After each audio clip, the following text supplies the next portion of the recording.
ABP news पर हाजिर हूं मैं रुमाना इसार खान। बड़ी कवरेज एबीपी न्यूज पर लगातार जारी है। आप जानते हैं वक्फ संशोधन बिल लोकसभा से पास हो चुका है। आज बारी इस बिल को राज्यसभा में रखने की है और इसी को लेकर देश में सियासी खींचतान लगातार बढ़ रही है। कल लोकसभा में वक्फ संशोधन बिल पास होने के बाद सियासी बयानबाजी का दौर आज आगे बढ़ रहा है। विपक्ष कह रहा है कि वक्फ बिल के जरिए संविधान पर हमले की कोशिश में है सरकार। वहीं सरकार कह रही है कि इस बिल से मुसलमानों को सीधा फायदा होगा। तो अब से थोड़ी देर बाद राज्यसभा में पेश किया जाएगा वक्फ संशोधन बिल। दोपहर 1 बजे का समय तय है जब केंद्रीय मंत्री किरण रिजिजू इस बिल को राज्यसभा में पेश करेंगे।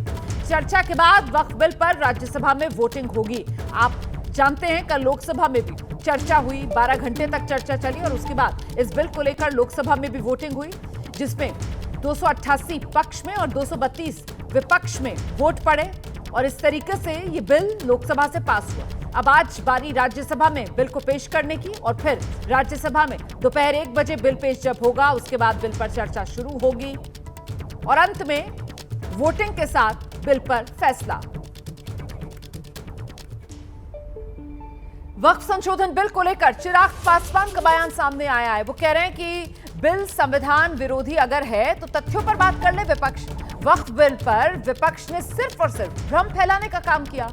बिल के जरिए पारदर्शिता लाना यही सरकार की मंशा है। सुनिए चिराग पासवान को।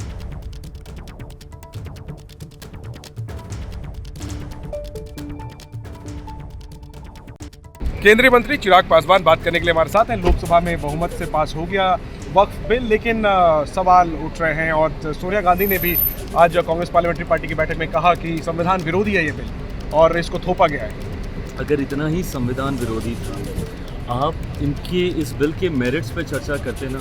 आप अधिकांश विपक्ष के सांसदों का भाषण आप निकाल के देख लीजिए, उन्होंने सिर्फ भ्रम फैलाने का काम किया।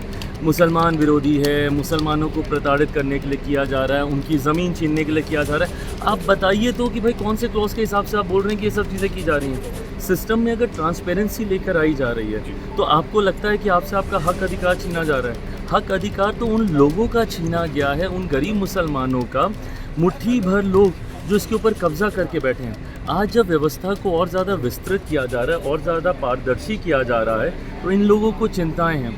भाई मैं इस बात को ईमानदारी से बोलता हूँ, लोक जनशक्ति पार्टी रामविलास और मैं एक ऐसे व्यक्ति का बेटा हूँ जिन्होंने अपनी पार्टी को समाप्त किया 2005 में, मुसलमान मुख्यमंत्री बने इस बात की दावेदारी रखते हुए। ऐसे में मैं कोई ऐसा कदम नहीं उठाऊंगा जो मेरे नेता, मेरे पिता आदरणीय रामविलास पासवान जी के विचारों से अलग हो। मेरा समर्पण जहां समाज के उस वर्ग के प्रति है, वहीं मेरा समर्पण मेरे नेता, मेरे पिता आदरणीय रामविलास पासवान जी के विचारों के प्रति भी है। ऐसे में हम लोगों ने इसके एक एक बिंदुओं पर चर्चा की। यकीनन शुरू में हम लोगों को भी 1-2 विषयों को लेकर चिंताएं थी जो जेपीसी में हम लोगों ने सामने रखी। उन बिंदुओं को सुना गया, उस पर सुधार किए गए। आज की तारीख तो वक्त पर फाइनल फैसला राज्यसभा में आज ये बिल आना है और इसी को लेकर ये सियासी बयान जो सामने निकल कर आ रहे हैं। यहां स्टूडियो में खास पैमानों का पैनल हमारे साथ बना हुआ है। साथ ही बीजेपी के प्रवक्ता आरपी सिंह साहब लगातार इस बड़ी कवरेज में हमारे साथ मौजूद हैं। मैं जल्दी से समाजवादी पार्टी के प्रवक्ता विजय राठी का रुख करती हूं और उन्हीं से ये समझते हैं हम कि सत्ता पक्ष की तरफ से कहा जा रहा है विपक्ष सिर्फ भ्रम फैला रहा है। अगर वाकई में आपको लग रहा है कि असंवैधानिक है, मुसलमानों का बुरा हो रहा है इस बिल के जरिए, तो बताइए ना कैसे, कहां पर? नहीं देखिए, इसमें हर बार जो सत्ता पक्ष के लोग हैं या प्रवक्ता है एक चीज बोलते हैं जो समर्थन में इसके कि ये गरीब मुसलमानों के फायदे के लिए।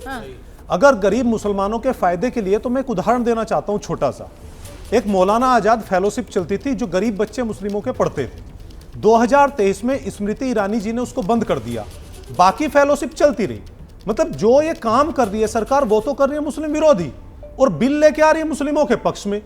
तो ये तो मनसा पे सवाल है ना। देखिए मैं बता दूं, कोई भी बिल होता है उसमें जो सरकार होती है वो अपने पक्ष का बात रखती है और कहती है कि हम इससे भला करेंगे, लेकिन बात तो उसके पीछे की है ना, बात उस इतिहास की है। क्या पीछे किया, क्या इन्होंने ऐसे काम किए कि भला हो? ये तो हम रोज नए नए एग्जाम्पल ऐसे देख रहे हैं कि ये सरकार मुस्लिम विरोधी काम करती है और हिंदू मुस्लिमों को डिवाइड करने का काम करती है। तो एक और चीज मैं बोल दूं, जिस क्लॉज में इन्होंने कलेक्टर को जोड़ा है कि कलेक्टर उस पर फैसला करेगा, कलेक्टर ने क्या नहीं किया। उत्तर प्रदेश में देखिए, मैं रामपुर का फिर एग्जांपल दे रहा हूं। रामपुर के कलेक्टर ने क्या क्या नहीं किया।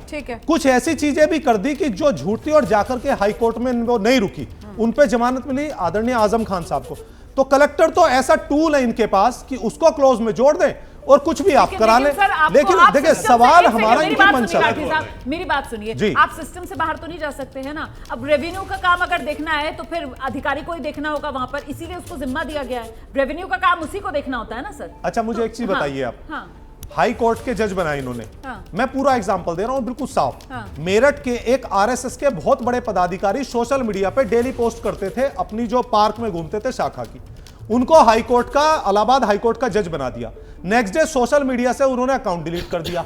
आप ये बताइए, अब उनके सामने जब किसी मेरठ के समाजवादी की या किसी की फाइल जाएगी, वो जानते होंगे वो कैसे फैसला लेंगे? बताइए कैसे फैसला लेंगे? वो तो सीधा वो तो प्रेजुडिस हो गया ना, वो तो शिक्षण संस्थानों। आप ये बताइए, ऐसे लोगों का आपने कहा सिस्टम पे यकीन कीजिए, हम यकीन कर रहे हैं सिस्टम पे, लेकिन आप प्योर ऐसी विचारधारा जो आपके पीछे खड़ी है, जिसको आप अपनी मां कहते हैं, उसको आप सीधा बैठा दिया तो समाजवादी पार्टी और विपक्ष तो दुश्मन हो गए ना उसके।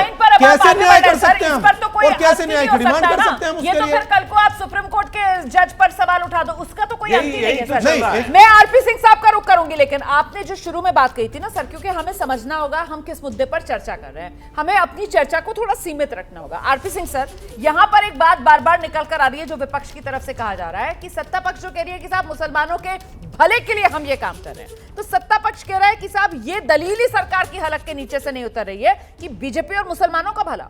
वो ये कह रहे हैं मौलाना आजाद फेलोशिप, इसका अभी राठी साहब ने यहाँ स्टूडियो में हमारे साथ मौजूद है, समाजवादी पार्टी के प्रवक्ता, उन्होंने छोटा सा उदाहरण दिया कि इससे मुस्लिम गरीब बच्चे, उनकी पढ़ाई में मदद होती थी, स्कॉलरशिप उनको मिलती थी, उसी को बंद कर दिया इन्होंने। ये क्या मुसलमानों का भला करेंगे? आरपी सिंह साहब। तो माना मैं इस बात को उत्तर देता हूँ, परंतु जो उन्होंने एक जज को लेकर टिप्पणी की ना, वो ठीक नहीं है, वो आपत्तिजनक है। उनकी शायद जानकारी नहीं है कि जो जजेस की अपॉइंटमेंट हो, सरकार का हस्तक्षेप नहीं होता, वो सुप्रीम कोर्ट का कोलिजियम है जो तय करता है कि हाई कोर्ट का जज कौन होगा, हाई कोर्ट का चीफ जस्टिस कौन होगा, सुप्रीम कोर्ट में कौन जज होगा, वो उनका कोलिजियम ही तय करता है। हमारा तो झगड़ा इसी बात का है कि हम कहते भी नहीं वो उसमें सरकार का हस्तक्षेप होना चाहिए, तभी जजेस अपॉइंटमेंट होनी चाहिए। और ये बिना बात के झूठ परोसना और बार बार झूठ परोसने से लगता है कि सही हो जाए। दूसरी बात, इन्होंने कलेक्टर की बात करी, अरे भाई कलेक्टर तो आपके टाइम में भी थे, अभी भी, और जहाँ जिन राज्यों में, इसमें तो केरल में, कर्नाटका के अंदर या बंगाल के अंदर जो कलेक्टर है वो उसके हिसाब से काम करेंगे, जब बाकी जो विपक्षी राज्य है वहां पर कलेक्टर के हिसाब से काम करेंगे। मतलब आप जो पूरी की पूरी जो एडमिनिस्ट्रेटिव की प्रणाली है, आप उसको बरकरार कर देंगे कि नहीं? माई वे या हाईवे, अगर पुलिस का एसएचओ आपकी नेता की भैंस ढूंढने के लिए चले जो ठीक है, अगर वो काम करे, अगर ढंग से काम करे तो गलत हो जाए, ये ठीक नहीं है। ये जो बार बार क्वेश्चन मार्क लगाना ना एडमिनिस्ट्रेशन पर, या जो लोग जिन्होंने कार्यान्वयन जो नीचे सरकार चलानी है, ये ठीक नहीं, ये प्रोसेस ठीक नहीं है। और जहां तक मैं वापस रिपीट करता हूँ, हाथ जोड़कर रिपीट करता हूँ, कृपा कर ये हिंदू मुसलमान का इशू नहीं है, बड़ा स्पष्ट कह रहा हूँ। अगर हिंदू मुसलमान का होता तो हम ये कहते नहीं, जैसे एंडोमेंट बोर्ड से जो बाकी जो टेम्पल बोर्ड है, उनका पैसा सरकार यूज करती है वहां की, तो कुछ ऐसा लाते, क्योंकि ये टेम्पल मैनेजमेंट का बात ही नहीं, ये प्योरली प्रॉपर्टी मैनेजमेंट का इशू है। ठीक है सर। कि जो वक्त की प्रॉपर्टी, जो अल्लाह के नाम पर प्रॉपर्टी कोई डोनेट करता है, उसकी मैनेजमेंट अच्छी हो जाए, ठीक हो जाए। सर ये कि मुसलमानों के भला हो जाए ना, अच्छी से प्रॉपर्टी का मेंटेनेंस हो जाए, उसी को लेकर तो उन्होंने वो सवाल पूछा था कि साहब वो मौलाना आजाद वाली जो फेलोशिप थी वो क्यों बंद कर दी। वो कह रहे हैं नियत पर आपकी सवाल उठा रहे हैं, अगर इसका जवाब आप देना चाहें सर, वरना मैं आगे बढ़ रही हूँ ब्रेकिंग न्यूज पर। जी नहीं, मैं ऐसे गलत टिप्पणी करूंगा नहीं, मुझे को पूरी जानकारी लेकर मैं दे दूंगा, कर दूंगा, आप डिबेट के दौरान ही मैं अभी ले लूंगा, जानकारी ले लूंगा। परंतु जो मूल बात है, क्या ये जो पसमंदा, एक मिनट, जो गरीब मुसलमान है, जो पिछड़ी जाति का मुसलमान है, ये नहीं चाहते कि वो वक्फ बोर्ड के अंदर आए। हमने इंश्योर किया कि जो पिछड़ी जाति का मुसलमान है वक्फ बोर्ड में आना चाहिए, पर ये नहीं चाहते। ये वैसे ओबीसी की बात करेंगे, वैसे पिछड़े की बात करेंगे। ठीक है सर, मैं आगे बढ़ रही हूँ इस वक्त, तब तक आप जानकारी जुटाइए। ब्रेकिंग न्यूज आ रही है इस वक्त। वक्फ विधेयक लोकसभा में पारित हो चुका है और इसे लेकर देश में अलग अलग राय सामने निकल कर आ रही है। पटना का मुस्लिम समाज, उनके मन की बात क्या है इस वक्फ संशोधन बिल को लेकर जो लोकसभा से पारित हो गया, ये सुनिए अब आप। मुस्लिम समाज क्या सोचता है, हम बातचीत करेंगे। इस वक्त हम पटना में मौजूद हैं। वक्फ विधेयक जो है वो लोकसभा में पारित हुआ, क्या क्या प्रावधान वो सब सामने आ गए हैं, आप लोग संतुष्ट हैं या नहीं? नहीं, हम लोग इस बिल के खिलाफ। क्यों बिल के खिलाफ है? इसलिए कि ये मुस्लिम के खिलाफ है, और मोदी जी इतना मुस्लिम के फायदेमंद के लिए सोचे तो और चीज़ तो सोचें। आपकी संपत्तियों से छेड़छाड़ थोड़ी की जाएगी। बोल रहे हैं जरूर, लेकिन छेड़छाड़ होगा। हाँ, और आपको क्या डर लग रहा है? ये हमारा धार्मिक स्थल छीन लिया जाएगा। तो क्या चाहते हैं? ये बिल वापस ले सरकार। क्या चाहते हैं? हाँ, ये बिल वापस ले, वापस ले बिल। हाँ बाबा, क्या मुख्य क्या परेशानी है? परेशानी है कि हम लोग का जीत होना चाहिए सर। मुसलमान लोग का बढ़े ऊपर दर किए हुए हैं। प्रेस फरेस यही है कि ये अभी हम लोगों को झूठ फूस का बहलाया जा रहा है कि आपका साथ कुछ नहीं होगा, कुछ नहीं होगा, कुछ नहीं होगा। न जाने कितने सारे धर्म स्थल पर हमारे बुलडोजर चला दिए गए हैं। जो सरकार 85 लाख लोगों को लाइन में लगा दिया कटोरा लेकर के, हम उससे क्या उम्मीद, अब क्या उससे और क्या ज्यादा उम्मीद रखेंगे? आप प्रावधान पढ़े हैं? हमको रोजी रोटी चाहिए था। रोजी रोटी चाहिए था। हाँ, रोजी रोटी चाहिए था, कुछ रोजगार चाहिए था, तो हम लोग को कटोरा लेकर के लाइन में लगा दिए कि 5 किलो अनाज फ्री मिल रहा है। क्या क्या डर है? किस किस चीज का डर है आपको? हमको डर कुछ इस चीज का नहीं है, डर इस बात का है कि सरकार वो अपने अंडर लेकर के और हमारे धर्म स्थल पर बुलडोजर चलवा दे। ये वापस होना चाहिए। अच्छा, ये वापस होना चाहिए। मुसलमान के साथ अन्याय किया गया। अन्याय हो रहा है, लेकिन क्यों आपको ऐसा लग रहा है? सरकार तो करे कि गरीब मुस्लिमों को सबसे ज्यादा। नहीं, वो तो हवा दे रहे हैं सर, वो हवा दे के बात कर रहे हैं। ये हाथ पहले काटा गया है, ये हाथ काट दिया गया है। हाँ, हाथ काट दिया गया है। हम चाहते हैं कि ये बिल वापस हो। तो ये जो वक्फ संशोधन बिल है, इसको लेकर जेपीसी के चेयरमैन बीजेपी सांसद जगदम्बिका पाल वो कह रहे हैं कि विपक्ष सिर्फ गुमराह करने का काम कर रहा है। ये बिल संविधान के दायरे में है, मुसलमानों के पक्ष में है। सुनिए।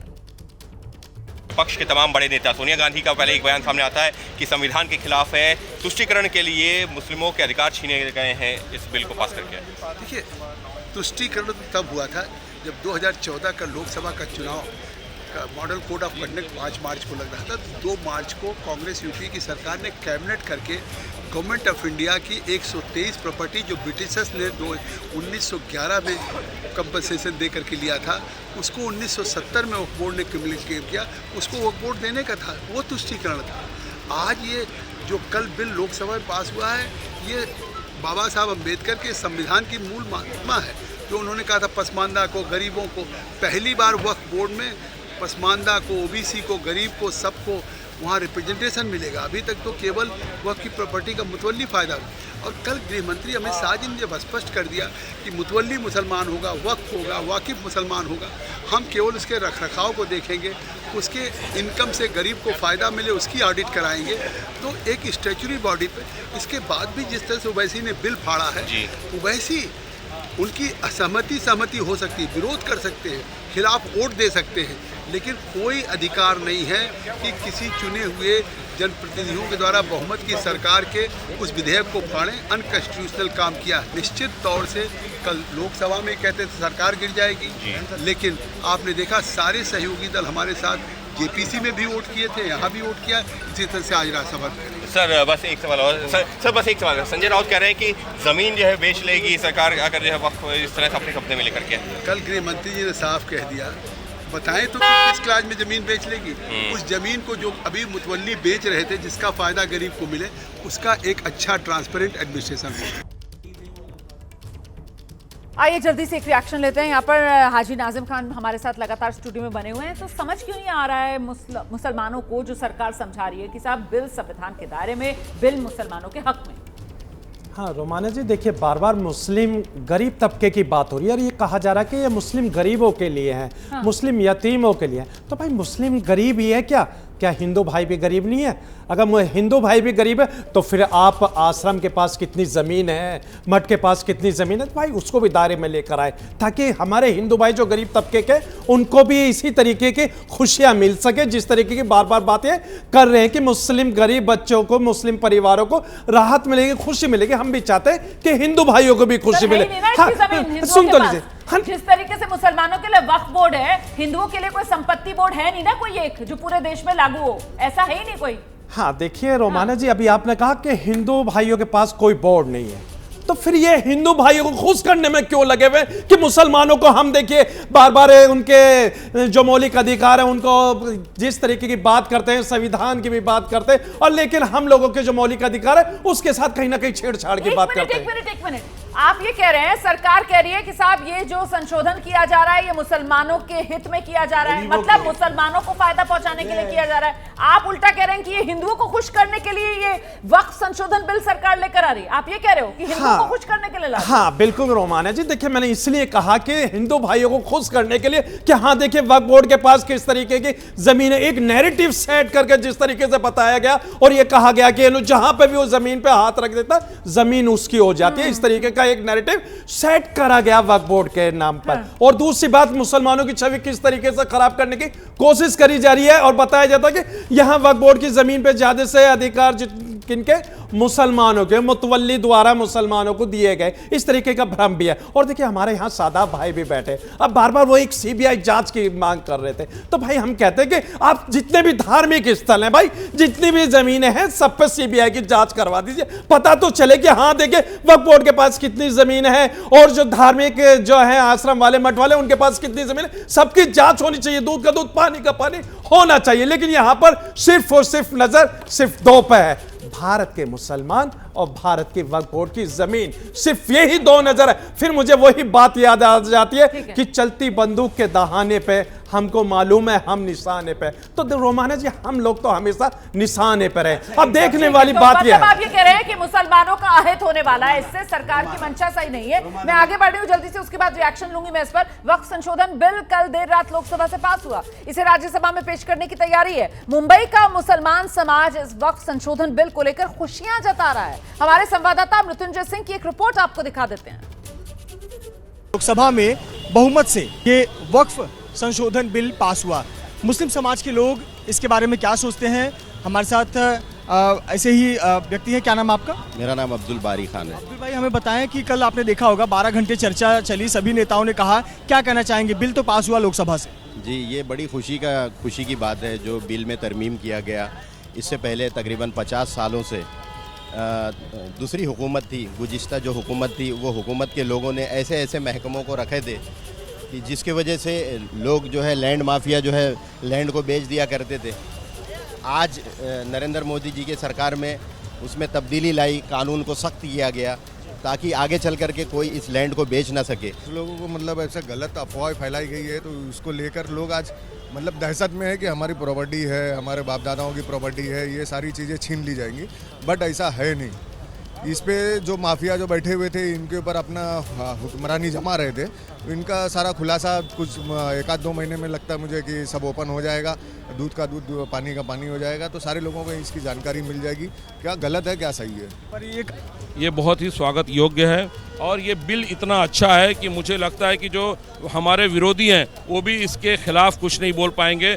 जब आप अनऑफिशियल उनके पास जाएंगे तो वो भी इसकी तारीफ करेंगे, क्योंकि ये आम जन के लिए बहुत कारगर साबित होगा। और माननीय अमित शाह जी ने ये बहुत ही स्पष्ट रूप से कहा है कि इसमें किसी को भी कोई तकलीफ नहीं होगी। कल बिल पास हुआ है, मैं उनका माननीय श्री नरेंद्र मोदी जी को मतलब मैं धन्यवाद कहता हूँ कि मतलब जो है कि वक्फ बोर्ड 2014 के पहले हम जानते ही नहीं थे कि वक्फ बोर्ड क्या है। आज हमें जो है 2014 के बाद पता चला कि वक्फ बोर्ड भी कोई एक हमारा संस्था है, लेकिन अब हमें मालूम पड़ा कि वक्फ बोर्ड है, मुस्लिम के लिए है, मुस्लिम भाई के हक के लिए है। लेकिन उसके बाद उसके पहले इन्होंने हमको जानकारी ही नहीं दी। देखिए, कल लोकसभा में दोपहर 12 बजे से लेकर बिल के पास होने तक क्या कुछ हुआ है, इसका एक 100 सेकंड का रिकैप जल्दी से दिखाते हैं, फिर चर्चा आगे बढ़ाएंगे। मंत्री जी अब प्रस्ताव करें कि विधेयक को यथा संशोधित पारित किया जाए। माननीय मंत्री ji. I move that the bill be pass as amended. प्रश्न है कि विधेयक को यथा संशोधित पारित किया जाए। जो सदस्य इसके पक्ष में हाँ गए, जो सदस्य विरोध में ना गए,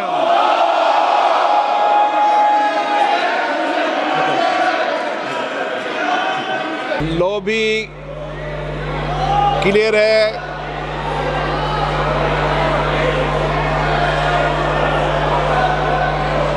आराम से समझा लो आराम से। अब मतदान।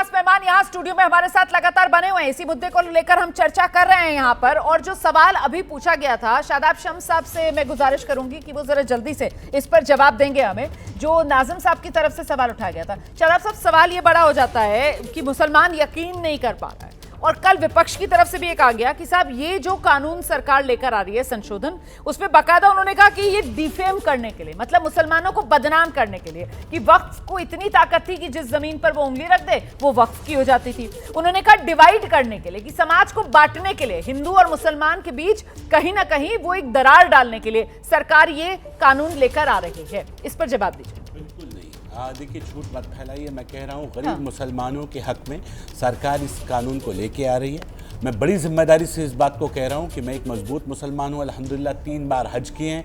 मैं ये कह सकता हूँ किसी कीमत पर भी सरकार किसी से किसी की ना मस्जिद छीनने जा रही है, ना किसी की दरगाह छीनने जा रही है, ना किसी की खानका छीनने जा रही है। बहुत ईमानदारी से सरकार ये चाहती है कि ईमानदारी के साथ गरीब मुसलमानों को उनका हक मिले, जो वक्फ उनके लिए बनाया गया था। उन गरीब मुसलमानों को उनका हक देने के ऊपर मैं ये कह रहा हूँ, इतना बड़ा हंगामा, पूरा ऑपोजिशन चिल्ला रहा है इस बात के लिए, कह रहे कोर्ट जाएंगे कि हम गरीबों को उनका हक दे रहे हैं, इस बात के लिए कोर्ट जाएंगे।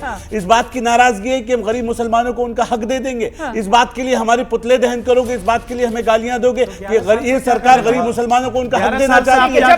कमाल कर दिया भाई। सादा भाई, आप 11 साल से क्या कर रहे थे बताइए? आपको 11 साल में मुसलमानों की याद नहीं आई, लेकिन अब 2025 में आपको याद आ रही है। तो भाई 11 साल में आपने मुसलमानों के लिए क्या किया, तो वो तो बता दीजिए सर। हम तो आपसे पूछना चाहते हैं, किसने दिया? कहा? राशन तो हिंदू भाइयों को भी दिया। अरे तो भाई ये ईमानदारी, यही तो सबका साथ सबका विकास है। मुस्लिम समाज को आपने क्या दिया भाई? कितनी सरकारी नौकरियों में यही है। आपको परेशानी हो रही है, हम मुसलमानों की बात करते हैं तो आपको परेशानी होती है। राठी साहब को लेकर आइए। राठी साहब, ये मानसिकता कि साहब मुसलमानों को क्या दिया? भाई नागरिक ही तो है, जो बाकी देश के नागरिकों को मिल रहा है अधिकार, वही मुसलमानों को भी मिल रहा है। यही तुष्टीकरण की राजनीति जिसको लेकर बीजेपी कहती है विपक्ष ने आदतें खराब की हैं। देखिए ऐसा है, एक तो विकास होता है सब लोगों को साथ लेकर के। हाँ। एक चीज होती है कि कुछ ऐसी योजनाएं होती हैं जो पर्टिकुलर समाज के लिए चलती हैं। जैसे अगर मैं फेलोशिप की बात करूं तो ओबीसी के लिए अलग, एससी के लिए अलग, और मुस्लिम जो स्टूडेंट्स हैं उनके लिए अलग फेलोशिप चलती है। अच्छा, मतलब सुन लीजिए, बता दीजिए, फिर मैं उसका आपको मैं उत्तर दूं। भाई सुन तो लीजिए। यूनिवर्सिटी में जितने बच्चे पढ़ते हैं, मैं ये पूछ रहा हूं, चाहे राजीव गांधी फेलोशिप हो या एपीजे अब्दुल कलाम हो या मौलाना आजाद फेलोशिप केवल मुस्लिम स्टूडेंट्स के लिए थी, और वो इसलिए थी कि उनके लिए बेहतर। इन्होंने सुन लीजिए ना, यूनिवर्सिटी में सारी फेलोशिप चले, सिर्फ वो बंद की इन्होंने। मैं बता तो रहा हूं, और जब बंद की, और भी बंद की सर, आपको पता नहीं सरकार आई। मैं कह रहा हूं दूसरी बात और भी बंद की। अरे हमारी सुन लीजिए ना, हम कौन सी बंद की बताइए? बता रहा हूं, मदरसों की बंद की। हाँ, मुस्लिमों की ना, मुस्लिमों की। अरे मुस्लिमों, मैं क्या अपने मुंह से बोल रहे हैं राठी जी? अरे भाई सुनिए, पूरी सुनिए ना, अब अधूरी मत सुनिए, पूरी सुनिए ना भाई। मैं उत्तर दे रहा हूँ, क्वेश्चन ये है, मैं उत्तर दे रहा हूँ, मैं समझ गया आपका प्रश्न। मैं आपका प्रश्न सुन लिया। राठी जी उत्तर लेने से भागोगे क्या? उत्तर मत भागो मत ना, मैं सुन तो लो। मैंने कहा मदरसे की बंद की, मदरसे की बंद की। अरे भाई आप उदाहरण के साथ मांग रहे हैं ना, मैं उदाहरण दे रहा हूं। मैं कह रहा हूं मदरसे की स्कॉलरशिप बंद की, पता है कितनी रुपए स्कॉलरशिप दे रखी थी? 15 रुपए महीना। ठीक है, मजाक बना दिया। अरे मदरसों का मजाक बना दिया आपने। ये स्कॉलरशिप दोगे 10 रुपए 15 रुपए, आज के दौर में आदमी पान खा के थूक देता है, चाय नहीं आती, आप मजाक बना रहे हो। स्कॉलरशिप के नाम पे मुस्लिम कम्युनिटी को बेवकूफ बना रहे थे आप। अब हम एक्सपोज सरकार की चाटुकारी तो करो, आपकी समझ में नहीं आ रहा। लोगों को सरकार बेहतर काम कर रही है, सरकार की चाटुकारी तो करो। आपको ये लेकिन लोगों को बेवकूफ मत दी जा रही है, हमारा नहीं, कम से कम अपने समाज का तो सोचो। अपने समाज के लिए तो ईमानदार बनो। आप बता दीजिएगा ना कितनी राशि उसमें दी जा रही थी। लेकिन इस बीच एक बड़ी खबर है, देखिए एक तरफ सरकार कह रही है कि इस बिल से पिछड़े मुसलमानों को फायदा होगा, गरीब और महिलाओं को लाभ मिलेगा। वहीं विपक्ष का आरोप है कि इस बिल के जरिए मुसलमानों का अधिकार छीनने की सरकार कोशिश कर रही है। ये बयान सुनिए।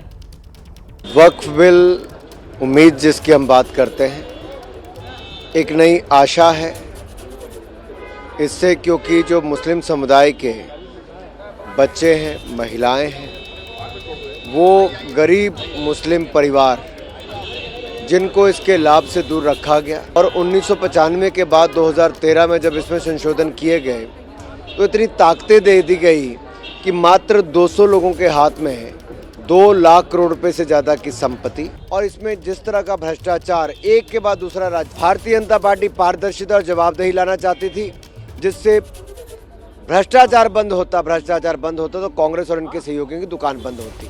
सरकार ने ये बिल पास करा लिया और आने वाले समय के अंदर जब पुराने समय को याद किया जाएगा तो इस इतिहास को लोग माफ़ नहीं करेंगे कि किस प्रकार से इस बिल को पास कराया। मैं पूछना चाह रहा हूँ, अगर ये हित में है तो फिर सरकार को समझाने के प्रयास की ज़रूरत ही क्यों पड़ रही है?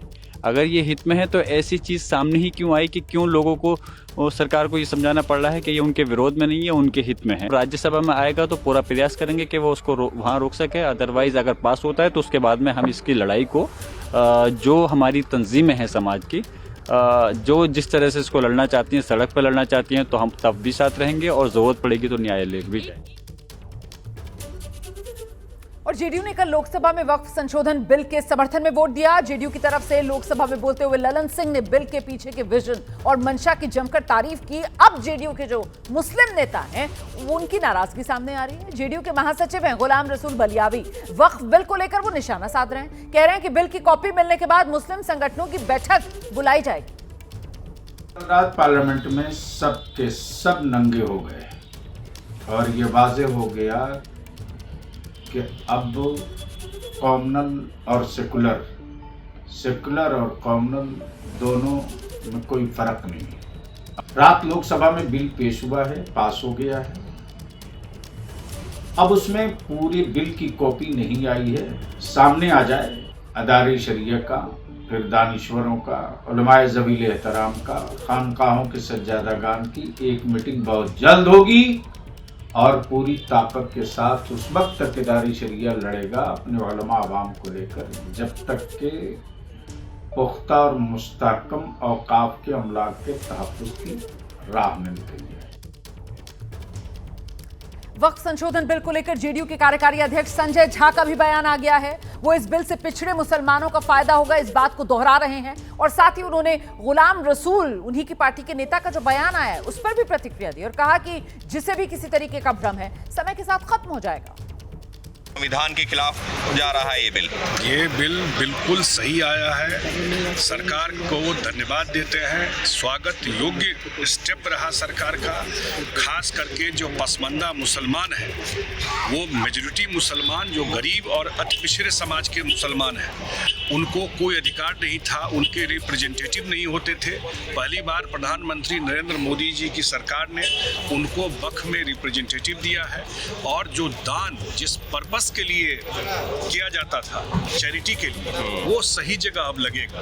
जो कुछ लोग कब्जा करके बैठे हुए थे, जिनके हाथ में सारा प्रॉपर्टी कब्जा में था, आप पैसा को अपने हिसाब से यूज करते थे, अब वो सही जगह पैसा लगेगा। बिल्कुल स्वागत योग्य कदम। लेकिन विपक्ष तो लगातार यही कह रहा है ना कि मुस्लिमों के अधिकारों का हनन कर रही है बीजेपी। सच्चाई ये है 70 साल में मुसलमानों की स्थिति कब क्या सुधरी, इसलिए अब जब उनकी स्थिति बदल रही है, चीज़ें ठीक हो रही है, व्यवस्थित करने की कोशिश किया जा रहा है, तो ये लोग आज तक भावना भड़का के वोट लेने के लिए ही मुसलमानों का इस्तेमाल किया। मुसलमानों का एक्चुअल कल्याण जो हो उसके लिए कभी कांग्रेस ने काम नहीं किया। अब जब गृहमंत्री जी का भाषण हुआ है कि भाई रिट्रोस्पेक्टिव नहीं होगा या कौन लोग रहेंगे और कैसे ये होगा, तो ये सारी स्थिति क्लियर हो गई। वो लोग भी स्वागत। सर आखिरी सवाल, आप ही की पार्टी के जो महासचिव हैं गुलाम रसूल, वो भी नाराज नजर आ रहे हैं। क्या पार्टी में जो कुछ मुस्लिम नेता है खुश नहीं है क्या इससे? नहीं, मुझे नहीं लगता है कि नाराज कोई भी होगा। जिनको भी थोड़ा बहुत भ्रम होगा, भ्रम दूर हो जाएगा। तो वक्त पर फाइनल फैसला। एबीपी न्यूज पर ये बड़ी कवरेज आप देख रहे थे। सभी खास मेहमानों का बहुत शुक्रिया हमारे साथ बने रहने के लिए। वक्फ संशोधन बिल की मैं बात करने जा रही हूं क्योंकि महज चंद मिनट का इंतजार बाकी रह गया है। दोपहर 1 बजे का समय तय है और ठीक 1 बजे वक्फ संशोधन बिल राज्यसभा में पेश किया जाएगा। सरकार की तरफ से चर्चा में सबसे पहले केंद्रीय मंत्री जेपी नड्डा हिस्सा लेंगे और इसके बाद 8 घंटे तक बिल पर चर्चा होगी। चर्चा के बाद वक्फ संशोधन बिल पर वोटिंग भी होगी। देखिए, अभी 8 घंटे का समय तय किया गया है। जिस तरीके से कल 8 घंटे का समय लोकसभा में तय किया गया था चर्चा के लिए, अगर जरूरत पड़ी तो फिर सदन की सहमति से चर्चा का समय बढ़ाया भी जा सकता है। जैसे कल लोकसभा में चर्चा का समय बढ़ा दिया गया था और 8 की बजाय 12 घंटे की चर्चा कल लोकसभा में हुई थी। उसके बाद 2 घंटे मतदान और फिर देर रात जाकर वक्फ संशोधन बिल लोकसभा से पास हो गया। आज राज्यसभा में बिल आना है।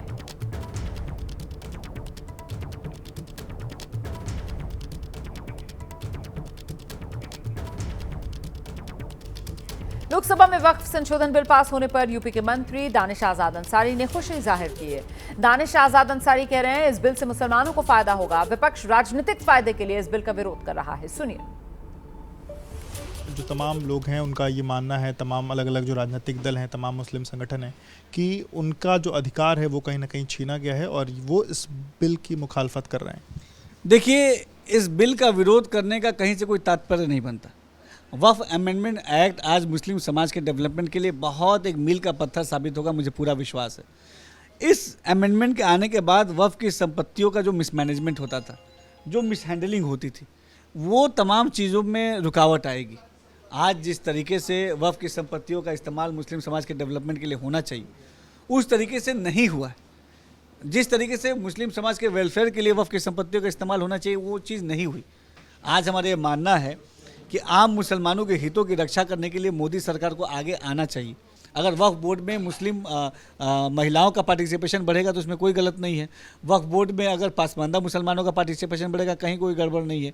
वक्फ बोर्ड के माध्यम से हम स्कूल, कॉलेज, हॉस्पिटल खोलेंगे जहां मुस्लिम समाज के वेलफेयर के लिए काम होगा, इसमें कहीं कोई गड़बड़। हमारे कल गृहमंत्री जी ने भी साफ स्पष्ट कहा सदन में कि वक्फ बोर्ड के माध्यम से हम मुस्लिम समाज के हितों की रक्षा करने के लिए एक बहुत ऐतिहासिक कदम उठा रहे हैं।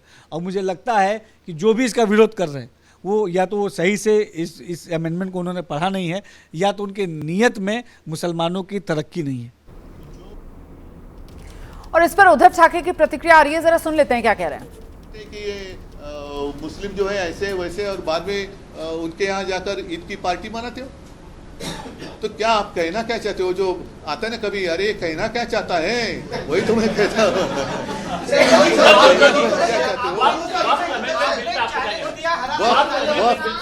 की जो बात है उसमें कुछ चीजें जरूर अच्छी है ना, मैं नहीं कहता, उसमें पारदर्शिता तो होनी चाहिए। अगर जहाँ भी कुछ गलत है तो गलत है, उसका समर्थन मैं या मेरी शिवसेना कभी भी नहीं करेगी। लेकिन आप जिस तरीके से वो पेश कर रहे थे, तो क्या पहले आपको भी समझ में आया है कि हम क्या कर रहे हैं? मुसलमानों के हित में कर रहे हैं कि उनके खिलाफ कर रहे हैं?